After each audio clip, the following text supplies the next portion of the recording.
Hello everyone, welcome to Vel Rudra Literature. இந்த வீடியோல நம்ம T.S. Eliot எழுதின critical essays டீடைலா டிஸ்கஸ் பண்ண போறோம். அதுக்கு முன்னாடி T.S. Eliot பத்தி குயிக் இன்ட்ரோடக்ஷன் பார்த்திடலாம். T.S. Eliot இவரோட டைம் பீரியட் 1888 to 1965. மாடர்ன் ஏஜ்ல இருக்கக்கூடிய இம்பார்ட்டன்டான poet, critic and playwright. 1948ல நோபல் பிரைஸ் வின் பண்ணியிருப்பாரு. அதுக்கு முன்னாடி T.S. Eliot எடிட்டரா ஒர்க் பண்ணியிருப்பாரு ஃபேபர் அண்ட் ஃபேபர் அப்படிங்கிற பப்ளிஷிங் ஹவுஸ்ல. இவரோட ரைட்டிங் ஸ்டைல் ஆஃபன் கிளாசிக்கல் ட்ரெடிஷனையும் மாடர்ன் தீம்ஸையும் கம்பைன் பண்ணி எழுதியிருப்பாரு. இவரோட ஃபேமஸ் ஒர்க்ஸ் ஃபர்ஸ்ட் பொயட்ரின்னு எடுத்துக்கிட்டோம்னா த வேஸ்ட்லேண்ட் 1922ல பப்ளிஷ் ஆயிருக்கும். டோட்டலா 434 லைன்ஸ் இருக்கும். It was dedicated to Ezra Pound. The love song of J Alfred Prufrock இது 1915ல பப்ளிஷ் ஆயிருக்கும். 4 quartets 1943, the hollow men 1925, Ash Wednesday 1930. இவரோட important plays murder in the cathedral 1935, the cocktail party 1949. இவரோட critical works ரொம்ப இம்பார்ட்டன்டான works நான் list out பண்ணியிருக்கேன் இங்க கீழே. 3 ஒர்க்ஸ் ரொம்ப இம்பார்ட்டன்டான ஒர்க்ஸ்.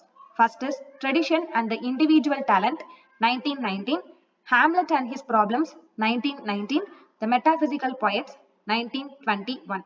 இந்த 3 ஒர்க்ஸை நம்ம டீடைலா பார்க்கலாம். First work tradition and the individual talent. இந்த ஒர்க்கு த ஈகோயிஸ்ட் அப்படிங்கிற பீரியாடிக்கல்ல ஃபர்ஸ்ட் 1919ல பப்ளிஷ் ஆயிருக்கும். லேட்டரா T.S. Eliotோட first book of criticism the sacred வுட்ல செகண்டா பப்ளிஷ் ஆயிருக்கும் இந்த இயர் 1920. இந்த எஸ்ஸேவை 3 பார்ட்ஸா டிவைட் பண்றாரு T.S. Eliot. First part the concept of tradition, second part theory of impersonal poetry, third part conclusion. First part ட்ரெடிஷன்ல என்ன பேசியிருக்காரு அப்படின்னா, ட்ரெடிஷன் அப்படிங்கிறது நம்ம பாஸ்ட அப்படியே பிளைண்டா ஃபாலோ பண்றது கிடையாது. ஒரு பொயட்டுக்கு ஹிஸ்டாரிக்கல் சென்ஸ் கண்டிப்பா இருக்கணும் அப்படின்னு சொல்லி சொல்றாரு. எப்பவுமே அந்த பொயட் பாஸ்ட பத்தின அவேர்னஸ் இருந்துகிட்டே இருக்கணும் அப்படின்னு சொல்லி சொல்றாரு. ட்ரெடிஷன் அப்படிங்கிறது எதை இன்க்ளூட் பண்ணும் அப்படின்னா, மொத்த யூரோப்பியன் கல்ச்சரையுமே இன்க்ளூட் பண்றதுதான் ட்ரெடிஷன். ஹோமர்ல இருந்து இப்போ இருக்கக்கூடிய சிச்சுவேஷன் வரைக்கும் எல்லாத்தையுமே இன்க்ளூட் பண்றதுதான் ட்ரெடிஷன் அப்படின்னு சொல்லி சொல்றாரு. ஒரு ட்ரூ ட்ரெடிஷன் அப்படிங்கிறது எப்படி ரெக்யர் ஆகுது அப்படின்னா, பாஸ்ட் அண்ட் பிரசன்ட் ஒர்க்ஸை நம்ம கண்டினியூஸா கம்பேர் பண்ணும்போது தான் ட்ரூ ட்ரெடிஷன் ரெக்யர் ஆகுது அப்படின்னு சொல்லி சொல்றாரு. ஒரு நியூ போயமையோ ஒரு நியூ புக்கையோ நம்ம ரைட் பண்றோம் அப்படின்னா, அந்த போயமையோ அந்த புக்கையோ நம்ம எழுதும் போது ஓல்டு ஐடியாஸை நம்ம ஃபாலோ பண்ணணும். பட் நம்மளும் ஏதாச்சும் புதுசா என்ன பண்ணணும்னா இன்க்ளூட் பண்ணணும்னு சொல்றாரு. அந்த ஓல்டு புக்ஸை ஒரு புது வேலை நம்ம பாக்குற மாதிரி இருக்கணும் அப்படின்னு சொல்லி சொல்றாரு. ட்ரெடிஷன் அப்படிங்கிறது ஃபிக்ஸ்டு கிடையாது, அது க்ரோ ஆயிட்டே இருக்கும், சேஞ்ச் ஆயிட்டே இருக்கும் அப்படின்னு சொல்லி சொல்றாரு. அதனால ஒரு போயட் கண்டிப்பா பாஸ்ட் லிட்ரேச்சர் பத்தி திங்க் பண்ணணும். அது மட்டும் இல்லாம பிரசன்ட் டைமையுமே அதுல ரிஃப்ளெக்ட் பண்ணணும் அப்படின்னு சொல்லி சொல்றாரு.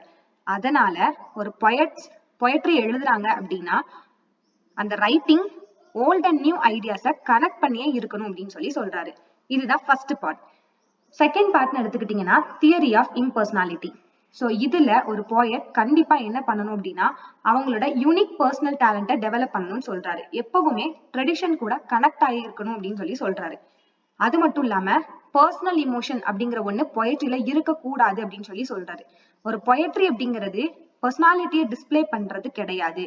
அந்த பர்சனாலிட்டி கிட்ட இருந்து நம்ம எஸ்கேப் ஆகுறது தான் பொயட்ரி அப்படின்னு சொல்லி சொல்றாரு. ஸோ அதனால ஒரு போயட் ஒரு பொயட்ரியை எழுதுறாங்க அப்படின்னா அவங்களோட இமோஷன்ஸை ரொம்ப ரிஃப்ளெக்ட் பண்ண கூடாது அப்படின்னு சொல்லி சொல்றாங்க. ஸோ இதுதான் theory of impersonality. Third part conclusion. இந்த கன்க்ளூஷன் பார்ட்ல ஒரு கெமிக்கல் ரியாக்ஷனை வச்சு என்ன பண்றாருன்னா பொயட்டிக் ப்ராசஸை நம்மளுக்கு எக்ஸ்பிளைன் பண்றாரு T.S. Eliot.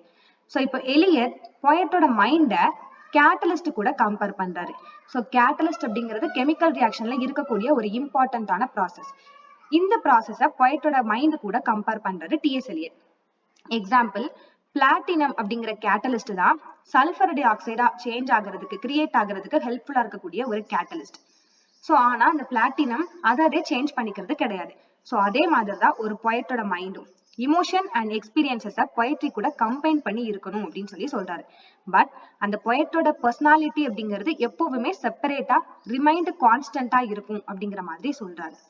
ஒரு கிரேட் பொயட்ரி அப்படிங்கிறது பொயட்டோட ஸ்கில்ல இருந்து வருது தவிர அந்த பர்சனல் இமோஷன்ஸ்ல இருந்து வர்றது கிடையாது அப்படின்னு சொல்லி T.S. Eliot இந்த கன்க்ளூஷன் பார்ட்ல சொல்லியிருக்காரு. இதுதான் ஃபர்ஸ்ட் எஸ்ஸே. செகண்ட் எஸ்ஸே என்ன அப்படின்னா ஹாம்லெட் அண்ட் ஹிஸ் ப்ராப்ளம். இந்த ஒர்க்கு 1919ல பப்ளிஷ் ஆயிருக்கும். ஆக்சுவலா இந்த ஒர்க்ல ஷேக்ஸ்பியரோட பிளே ஹாம்லெட்டை கிரிட்டிசைஸ் பண்ணி எழுதியிருப்பாரு.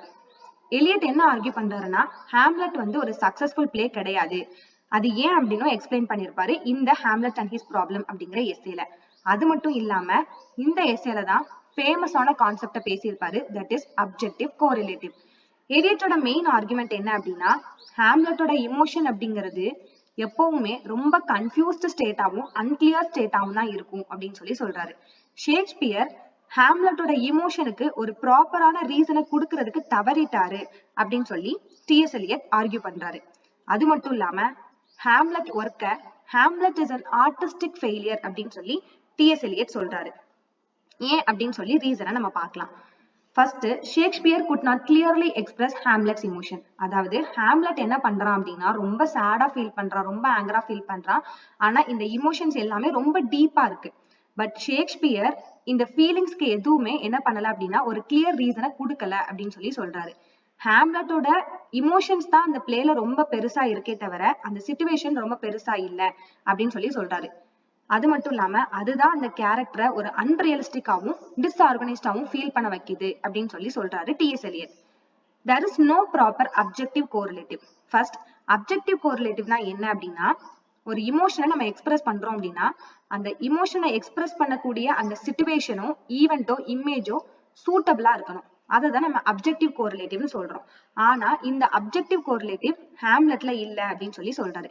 பிகாஸ் ஹாம்லெட்டோட பவர்ஃபுல் இமோஷன்ஸ் அந்த பிளேல நடக்கக்கூடிய ஈவெண்ட்ஸ்க்கு மேட்ச் ஆகல அப்படின்னு சொல்லி சொல்றாரு. அதனால ஆடியன்ஸ் ரொம்ப கன்ஃபியூஸ்டா ஃபீல் பண்றாங்க அப்படிங்கிற மாதிரியும் சொல்றாரு. அந்த இமோஷனை ஏதோ ஃபோர்ஸ் பண்ணி வர வைக்கிற மாதிரி இருக்கு, நேச்சுரலா வரல அப்படிங்கிற மாதிரியும் சொல்றாரு டிஎஸ் எலியட். ஹாம்லெட் எக்ஸ்ட்ரீமா அவனோட இமோஷனை என்ன பண்றான் அப்படின்னா இவோக் பண்றான் அவனோட அம்மாவோட மேரேஜ் டைம்ல.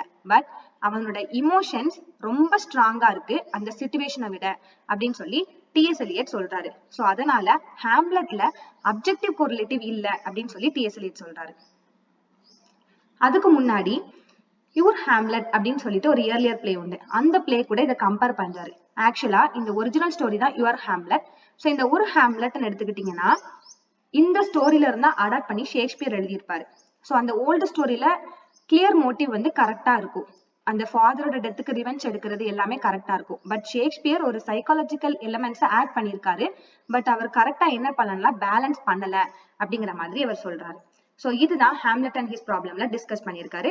Main key concept objective correlative. Third work the metaphysical poets. இந்த எஸ்ஸே 1921ல பப்ளிஷ் ஆயிருக்கும். இதுல எலியட் என்ன பண்றாரு அப்படின்னா 17th century metaphysical poets like John Donne, Andrew Marvell, George Herbert இவங்க எல்லாத்தையுமே ரீஎவாலுவேட் பண்றாரு. அது மட்டும் இல்லாம earlier critics like Samuel Johnson எல்லாமே இவங்களை மிஸ் அண்டர்ஸ்டாண்ட் பண்ணி வச்சிருக்காங்க அப்படின்னு சொல்றாரு. TS Eliot intellectual and emotional பவரை பிரைஸ் பண்றாரு. அதுவும் யாரோட பவரை பிரைஸ் பண்றாங்க அப்படின்னு பாத்தீங்கன்னா மெட்டாபிசிக்கல் பாய்ட்ஸோட அந்த இன்டெலெக்சுவல் அண்ட் இமோஷனல் பவரை தான் பிரைஸ் பண்றாரு. ஸோ இந்த மெட்டாபிசிக்கல் பாய்ட்ஸ் அப்படிங்கிற எஸ்ஸேல ரெண்டு டீடைல்டா உள்ள கான்செப்டை நம்ம பார்க்கலாம். First concept unification of sensibility. Unification of sensibility அப்படிங்கிறது ஒன்றும் இல்ல, மெட்டாபிசிக்கல் பாய்ட்ஸ் கிட்ட இந்த யூனிஃபிகேஷன் ஆஃப் சென்சிபிலிட்டி நிறையவே இருக்கு அப்படின்னு சொல்லி டிஎஸ் எலியட் சொல்றாரு. யூனிஃபிகேஷன் ஆஃப் சென்சிபிலிட்டினா நம்மளோட தாட், நம்மளோட ஃபீலிங் இந்த ரெண்டுமே யுனைட்டடா என்ன பண்ணும் அப்படின்னா ஒரு பொயட்ரியில இருக்கும் அப்படின்னு சொல்லி சொல்றாரு. அப்படிதான் மெட்டாபிசிக்கல் பாய்ட்ஸ் அவங்களோட ஒர்க்கை ப்ரொடியூஸ் பண்ணியிருக்காங்க. அவங்களோட பொயட்ரியில எப்பவுமே தாட் அண்ட் ஃபீலிங் யுனைட்டடா இருக்கும் அப்படின்னு சொல்லி சொல்றாரு. அந்த போயம் இன்டெலிஜென்ட் அண்ட் இமோஷனலாவுமே இருக்கும் அப்படின்னு சொல்லி சொல்றாரு. இந்த மாதிரி ஒரு ஒர்க்ஸ், ஒரு போயமை இங்கிலீஷ் லிட்ரேச்சர்ல யாராலையுமே ப்ரொடியூஸ் பண்ண முடியாது அப்படின்னு சொல்லி சொல்றாரு.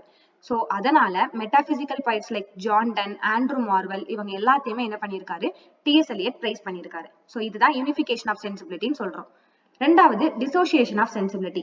17th centuryக்கு அப்புறமே இங்கிலீஷ் பாய்ட்ஸ் அந்த இமோஷனையும் இன்டெலெக்டையும் கம்பைன் பண்ணி எழுதுற அந்த எபிலிட்டியை லாஸ் பண்ணிட்டாங்க அப்படின்னு சொல்லி சொல்றாரு.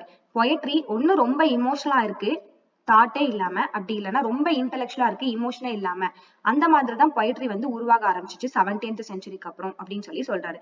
ஆனா இந்த ப்ராப்ளம் மெட்டாபிசிக்கல் பாய்ட்ஸ் கிட்ட இல்ல அப்படின்னு சொல்லி சொல்றாரு. இததான் டிசோசியேஷன் ஆஃப் சென்சிபிலிட்டி அப்படின்னு சொல்லி டிஎஸ் எலியட் சொல்றாரு. சோ இந்த வீடியோ பிடிச்சதுன்னா லைக் பண்ணுங்க. Thank you so much.